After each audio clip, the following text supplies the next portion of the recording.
Piazza delle Erbe è il cuore della città, nel cuore della città abbiamo voluto portare i nostri tifosi,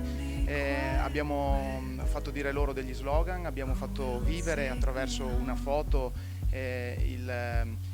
lo scudetto, quindi il logo del Padova.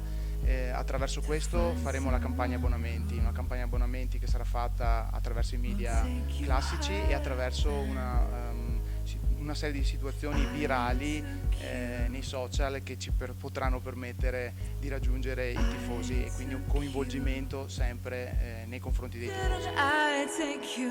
Cosa fondamentale negli anni come nelle aziende, soprattutto nelle società di calcio, gli allenatori, i presidenti, come abbiamo visto, vanno e vengono, ma sono i tifosi che sono il vero zoccolo duro, il 12° uomo in campo e quelli che indipendentemente dalla categoria e dalla proprietà sono sempre al fianco della squadra, quindi è giusto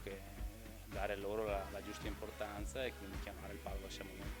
Sì, i prezzi li abbiamo fatti indipendentemente dal numero di tifosi che ci aspettiamo. I prezzi sono stati fatti per cercare di dare la possibilità a tutti quanti e a un numero maggiore di persone di abbonarsi a questo calcio Padova che sta ripartendo, che ha grandissima passione, grandissimo amore e con grande umiltà cercherà di fare il meglio possibile anche in una categoria importante in un girone difficilissimo come è stato di quest'anno. A Correalo l'abbiamo fatto vedere, nei prossimi giorni sarà definito con i loghi, è molto particolare, molto bello, sarà dato ai 50 partecipanti di questo club al momento diciamo, del benvenuto, 50+1 per un progetto. Quest'anno sarà il progetto della scuola, dove noi vogliamo presenziare e seguire le scuole padovane, scuole primarie padovane, con i nostri allenatori del settore giovanile per parlare di calcio, di fair play